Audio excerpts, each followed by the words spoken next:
just a little bit of bloodletting. Don't regret it, keep your foot on the pedal, get your head on the level. If they could, they wouldn't settle for some off-brand ratchet. So tragic, frame a bad habit just to feel special. I ain't even ever sweat a giant, keep it full belly, baby.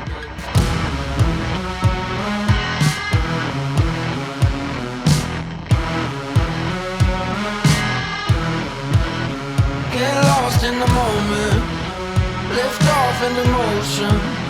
Go on top, got the gold one. Don't matter where we're going. I've been living on the bright side, going for the good life. Body rocking like an ocean. Don't you know I can't control it? მოგესალმებით, ეს არის გადაცემა კრიპტო ბაზარი და ჩვენ ვიყოფებით ამსტერდამში ბიტკოინ კონფერენციაზე, სადაც შეხვედრები ჰქონდა რამდენიმე ქვეყნის წარმომადგენლებთან, ასევე ამერიკის შეერთებული შტატების რამდენიმე კომპანიასთან და ასევე ჩვენთვის ყველაზე უსაყვარლეს ადამიანთან, რომელიც არის კოინბიუროს დამფუძნებელი დაი, რომელთანაც ვისაუბრეთ თბილისში ჩამოსვლაზე და ასევე განათლების ნაწილებზე, რა შეიძლება გაკეთდეს საქართველოში და შესაბამისად ეს ჩვენი მოგზაურობა კრიპტო სამყაროში, განსაკუთრებით ბიტკოინის სამყაროში გრძელდება ამსტერდამში და შესაბამისად დღეს ვეცდებით კიდევ რამდენიმე ადამიანს დაველაპარაკოთ და ეს მომენტები ისტორიაში შემოვუნახოთ.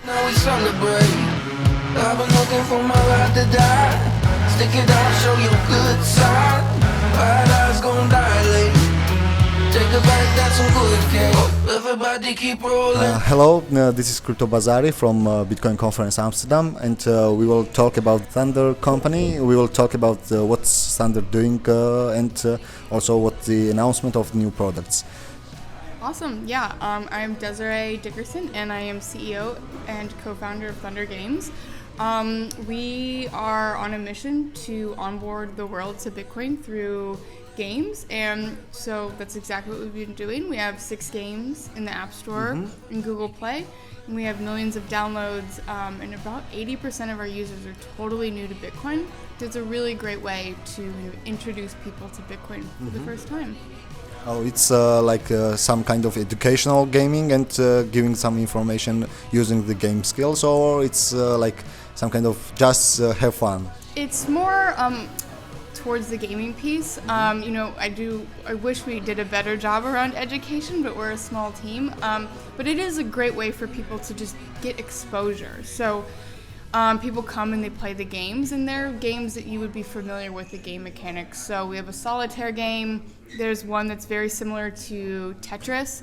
So people play, and instead of earning like a digital coin or some pointless virtual currency, they're actually earning Bitcoin instead. So once they earn that, they're like, oh, hey, I need to figure out what to do with this Bitcoin. And then we introduce them to some different wallet options, and they learn about wallets, and then they cash out. So our users are definitely becoming educated in Bitcoin because of the games, but the games are really, really about fun and gaming rather than they are specifically about education. What's your favorite game from your 6 games now? It's definitely Club Bitcoin Solitaire. It is, I was always a solitaire fan on, Windows, but the scoring system is like very, very unique, and you have to be very strategic with the way that you place your cards, and it's very competitive. So Club Bitcoin Solitaire for sure. I know that you have some new announcement, and I think that it's a new game or like new tool. So can you tell us more about it? Yeah, so yesterday we announced our newest product, which is a totally non-custodial peer-to-peer wagering API.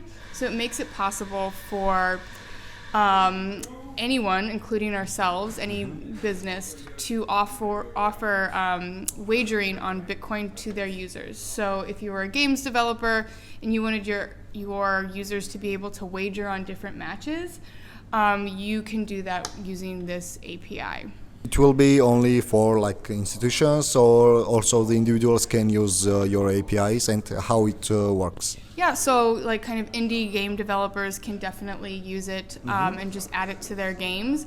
And if people want to just test out the wagering, they can actually do that in our solitaire game right now.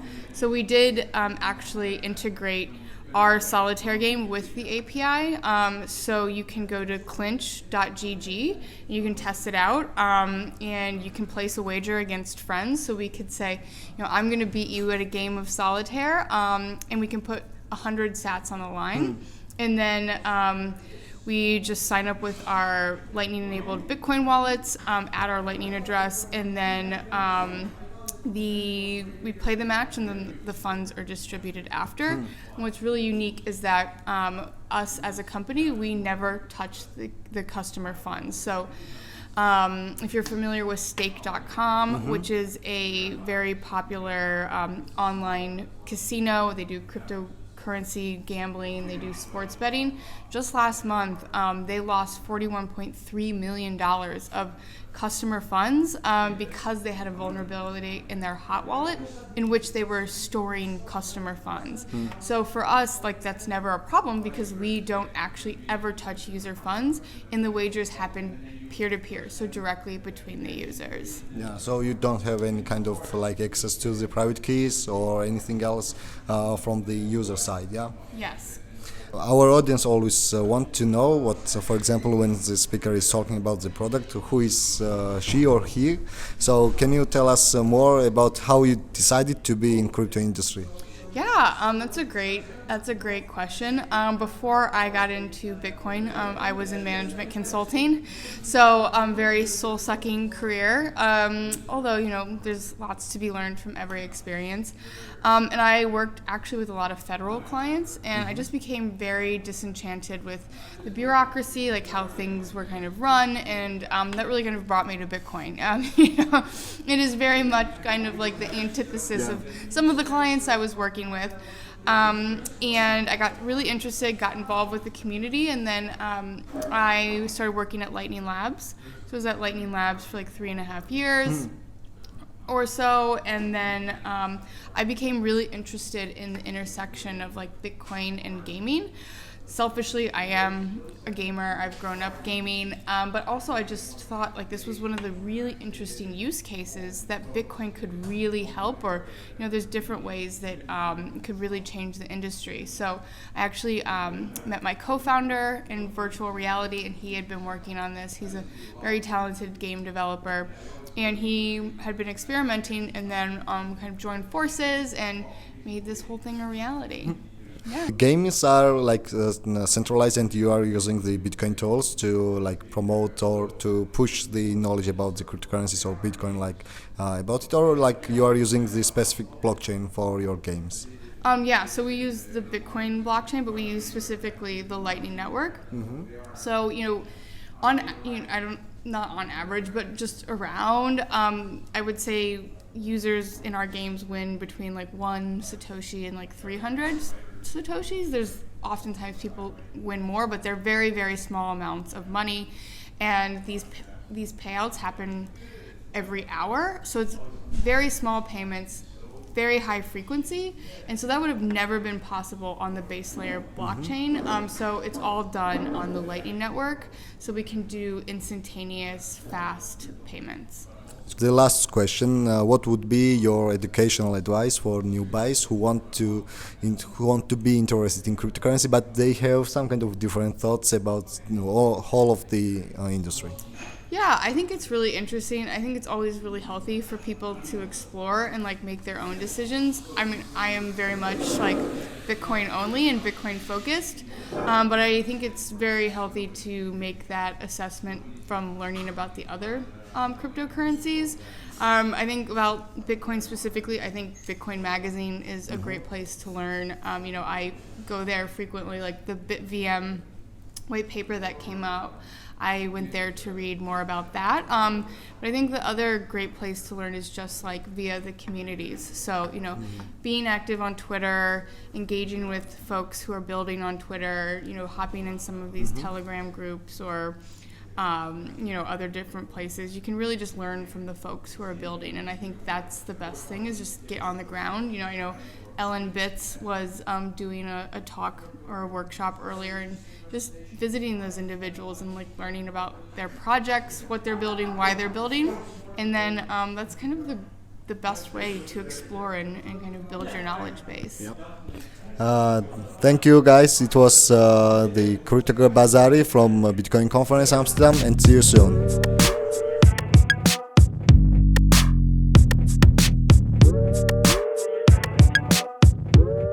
Just a little bit of bloodletting, don't regret it, keep it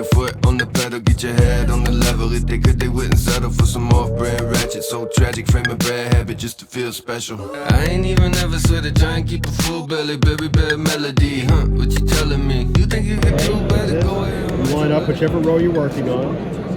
Then you're going to take your stamp. You're going to stamp each letter one by one. And you're going to line this center indicator with this center indicator. And that's going to help you get all your words nice and evenly spaced like this. And so what we're going to do is we're going to place it down. I like to hold it at the bottom so I can feel that it's nice and flat against the plate. And then I just take the hammer. That's it. You want to try it?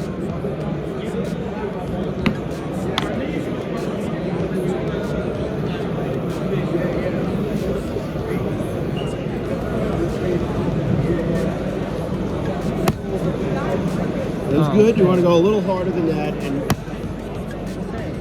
that's there now. Okay. What you want to do though, you want to try one more time. Hold it, instead of holding it in the middle, push your fingers all the way to the bottom. All the way to the bottom.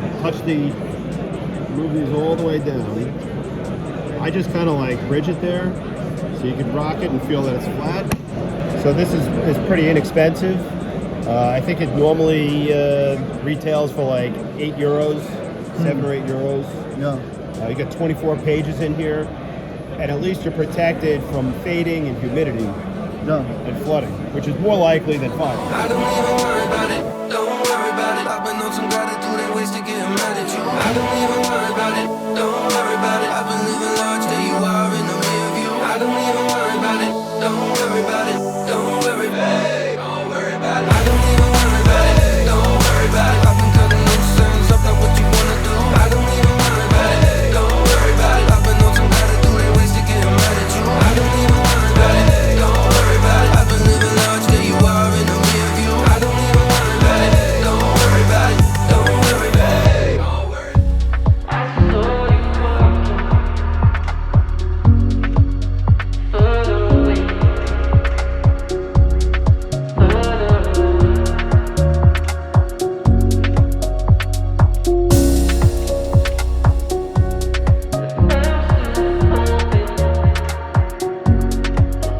გამარჯობა, თქვენ ქართული იცით, ხო? აი შემთხვევით გავლეს საერთოდ რო არ ვიცით, ვანო რო ქვია რო არ ვიცით და არც ის რო ნათლია ჩემი შვილია, მაგრამ შემთხვევით გავლეს შეხვდით ამსტერდამში. ანუ ახლა სადა ვართ, სად ვიმყოფებით და რას ვაკეთებ? ჩვენ ახლა ფუდჰალში ვართ ამსტერდამში. არის დიდი დარბაზი და შიგნით ერთი 10-დან 20-მდე სტენდებია, პატარა საჭმელებს ყიდიან, ყველაფერი აქვს რა. ამ შენობა სადაც ვართ? თუ ახალი აშენებულია საერთოდ? ხო, ახალი აშენებული ერთი 5-7 წლის უკან იქნება. რას აკეთებთ ახალგაზრდები ამსტერდამში? ხო, ამსტერდამში მაინც ყველა უფრო ეწევა როგორც იცი ყველა, მაგრამ ახალგაზრდები ყველა ფრეშვებია რა, ფეხბურთს თამაშობენ. ჩვენ ყოველდღე That's good. Yeah, yeah. Hey. Yeah, it's yeah. No, it's Sing along, la la la. Shiny hologram up in that salon. ყველაფერი გასაგებია ჩვენთვის. Ooh la la la la. La la open the flying saucer. Wish I was sci-fi. ჩვენთვის ყველაფერი გასაგები იყო. Posture, dreaming a bright green aura.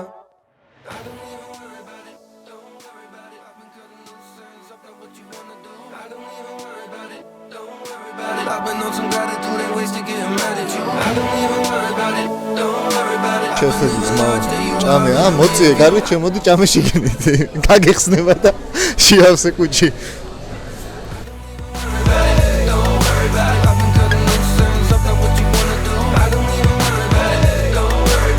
ახლა ვანომდენ კონსტანტინო გამომაქციეს, არ მაცადეს ობიექტების გადაღება და ჭამა მინდოდა მე.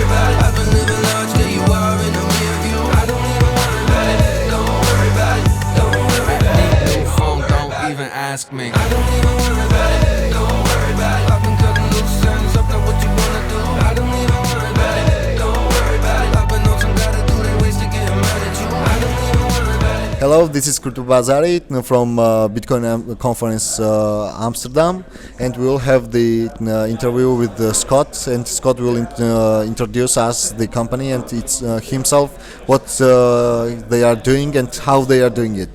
Hello, Scott. Good morning. I'm Scott from Digital Shovel. We're a manufacturer of components and infrastructure for mining Bitcoin. We focus on the data center side and the equipment, not the actual servers, but everything else you need to do Bitcoin mining. So the company is working about the miners, providing the data center services, also the remote services, as I understand. And what the main like product announcement today, as I see, you are growing or testing something else, or you have some beta version of any new services? Yeah, so about 3 years ago we changed. We used to use shipping containers and cut them apart. We moved into building a modular unit, which are individual kind of blocks that can be put together to create one large data center. We launched that mini pod line in 2020. And what we're announcing now is a new version, an improved version of that called the S300, which is a very similar unit, but a lot of enhanced features, better cooling, a new racking system, and then we've gone a lot further with a completely new smart PDU to allow for autonomous operation of your data centers, to remove the number of people that you need to operate that and automate a lot of that process. Yeah. The main question always connecting to the miners, always coming from the investment, like why I should invest in mining and not to buy for example, Bitcoin primarily on my wallet. Like, what do you think? What's the main difference investing in mining and investing primarily in the coin? I mean, it's two different approaches. I mean, with both instances, you need to time things right. You can't just simply decide, hey, you know what, this is a space I want to be in. I'm going to go buy Bitcoin, or I'm going to start mining regardless. You have to try to time it where either the price of Bitcoin is really low, which right now we're kind of in an uptrend, or when the price of equipment is really low. And right now we're in a stage where we're transitioning from an older generation of miner, the S19 that Bitmain makes, into the new S21.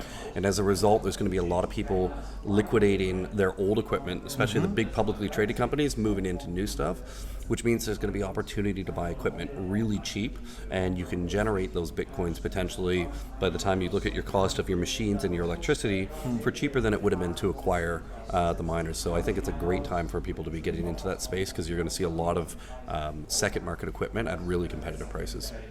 Thanks, Scott. And the last question I will have, it's connected with the education. Like, as you are from the miners industry and miners representative to us now, like, what would be your advice for the new buys in miners and mining, for example, in Georgia? I think one really important thing to highlight is a lot of people think that, you know, when the last Bitcoin is mined, there's going to be no more mining, which is a big misconception. The block reward is to subsidize miners until transaction fees get higher. Transaction fees continue to go up now that we have ordinals in the market as well, driving up the cost of transaction fees. You'll be able to continue Bitcoin mining as long as the Bitcoin mining network is there, so that opportunity doesn't stop when the last Bitcoin is mined. And I think that's one of the important things I try to drive home for people that are interested in getting into this space. Thanks. It was Crypto Bazaar from Bitcoin Conference Amsterdam.